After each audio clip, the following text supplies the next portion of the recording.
So today, lads, we are going to be talking about Cooper Flagg, the number one pick. Barring injury, he could have a crazy injury and may not be the number one pick in that situation. Otherwise, the number one pick in the 2025 NBA draft is going to be Cooper Flagg. It is a given. There's no ifs, ands, or buts about it. This guy's too good. And he's 17. Let's not forget he's 17. And if you guys agree with this, or disagree, I don't really mind. You can love or hate this video. I don't care if you disagree. If you guys disagree, go and argue with someone who agrees in the comment section.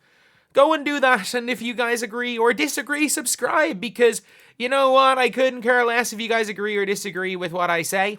I'm just going to say whatever the hell I feel like. If you want someone like that, go and subscribe. But they did lose to Kentucky. And I do have to say, Cooper Flagg down the stretch, not the greatest. But it was like, he pulled him back into it.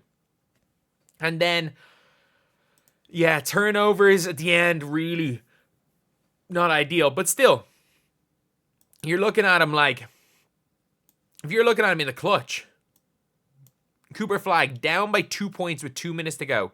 Cooper Flagg pulls off this move right here. And it is on double speed. As a 1.5 times speed, let's get it to normal speed. He did not just move in fast motion. But he pulls off this crazy and one right here. Like, he goes and ISOs, drops the shoulder, gets his hands like over somebody, falling back. That is not an easy shot to hit.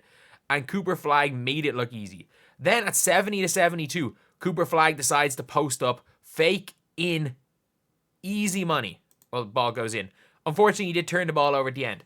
But when it comes to Cooper Flagg, yesterday, the guy had 2 blocks, 2 assists, 12 boards, and 26 points. He had 26 points in a game against a good Kentucky team. Yes, Duke, again, are they the greatest team in the world? Probably not. Like, a lot of people are talking about how good Duke are, but I'm like, you could argue their 3 best players are freshmen. Con Knipple, Malowach, and Cooper Flagg. And, like, you've got a 17-year-old. As great as Cooper Flagg is, he's still 17. Malowach is a guy that needs to develop a little bit. I really rate him as a player.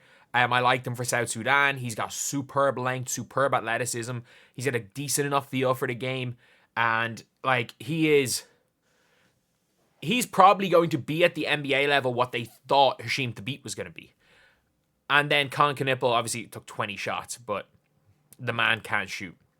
Didn't look like he shoot yesterday, but he can't shoot in general. And, like, you've still got Tyrese Proctor there as a junior. And you've got Caleb Foster there as a sophomore. But that's the thing, the problem with this Duke team is, like, a lot of people have too high expectations when it comes to freshmen. And, like, I get it when it comes to Kentucky. Like, you just never know. No Calipari. They have, again, they're starting a senior. Whereas Duke played 8 players and is a junior. Well, they had a senior in the lineup playing 13 minutes. And another senior. That's the problem with a lot of these teams, is that they're very, very young. And I do think when it comes to this Duke team, that it is a pretty good team. And Cooper Flagg is just, like, he has no flaws. Cooper Flagg is the best prospect we have seen in college basketball. I'm trying to remember the last time I've seen a prospect been as good. Obviously, look, do I think he's going to end up being Steph Curry or Kevin Durant? No. Kevin Durant, maybe. Maybe you could argue Kevin Durant, but, like, he didn't even go number 1 in his draft. So I don't know if you can even say that about him. But he is the best prospect that has played in college since in the one and done era. I'll give him that. And that includes Zion Williamson. I'm sorry, I'm taking, like, Zion Williamson. I'm trying to think of, like, who the best prospects have been in recent years. Like, since LeBron. Zion is in there. Like, since LeBron, Zion's one of the top ones. KD, Greg Oden, Luka. Luka going to number 3 is just incompetence. The guy was projected to go number 1. And then in his final season in Europe, won Eurobasket with Slovenia, got EuroLeague team of the tournament. Like, it was like him, Goran Dragic and like Porzingis and something else, and maybe it was Porzingis. He made it over Porzingis, I think, who was an all-star that year. And then he went and won EuroLeague MVP, ACB MVP, AC or EuroLeague Finals or Final Four MVP. He swept all the European awards. Like, no one has ever had a better 18-year-old season than Luka Doncic in the history of basketball, and he should have been. Like, Luka's there.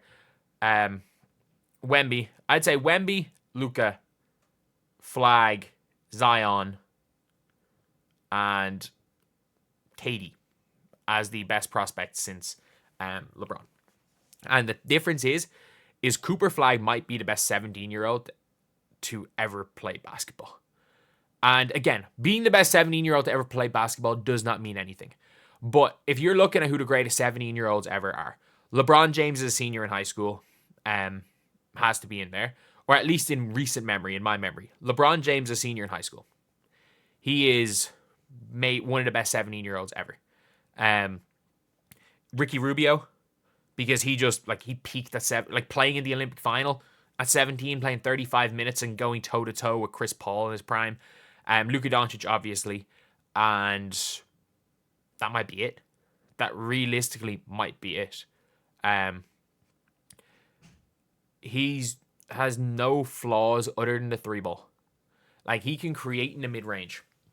I was so impressed watching back on this game and just how he was getting his buckets. Like, Cooper Flagg was there. He was getting it on the perimeter. He can play as a kind of interior player. He can play on the ball, off the ball. He's a freak athlete. He can pull up from mid. The three ball just needs a bit of work, but his mechanics are good. He's going to get that down. And the fact is, he is averaging 19 points a game in college. Scoring is not his best asset. His defense, his IQ for his age, his feel for the game. This looks like we are watching, like, sometimes, like, Zion was just physically better than everybody else.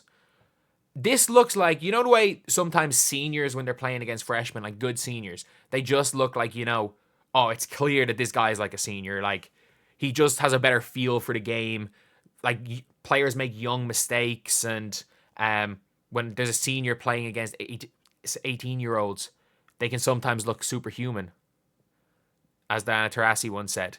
But Cooper Flagg looks like the senior on the court.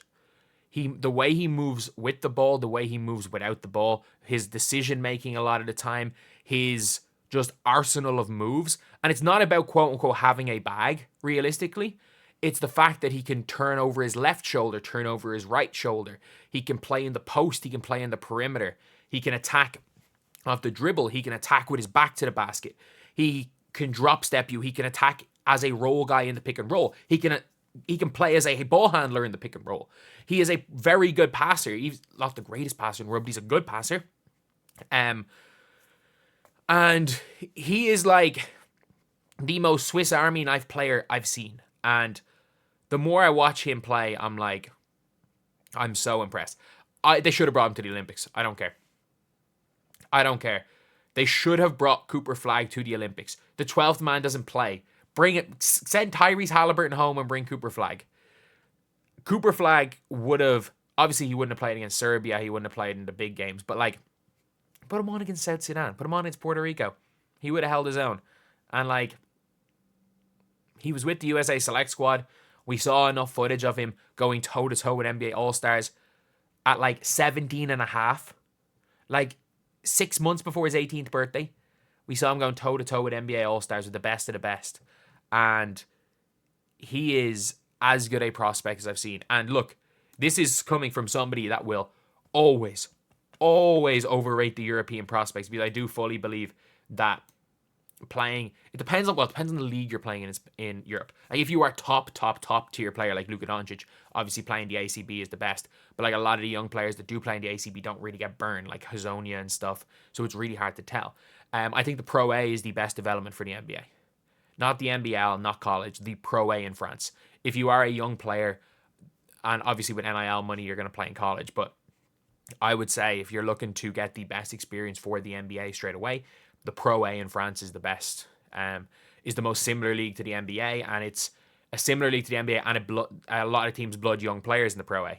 So I will say that normally I don't put too much weight in how a player plays in college, because I feel like there's so much of a gap between college and the NBA in terms of stylistically, in terms of athleticism wise. I will say though, Cooper Flagg is that dude. And I'm ready just to say it right now. He is that dude. He has no flaws in his game other than the three ball, which isn't even that bad. Like, we have not seen a player like Cooper Flagg. There's no point comparing him. He's like, imagine if AK-47 was also a really, really good offensive player.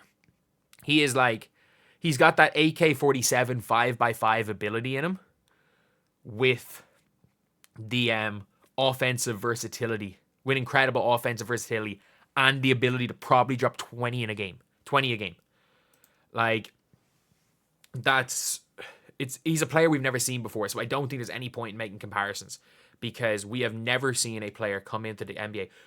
We've never seen a 17-year-old as well-rounded as Cooper Flagg, and that includes LeBron James. I mean that. We have never seen somebody as well-rounded.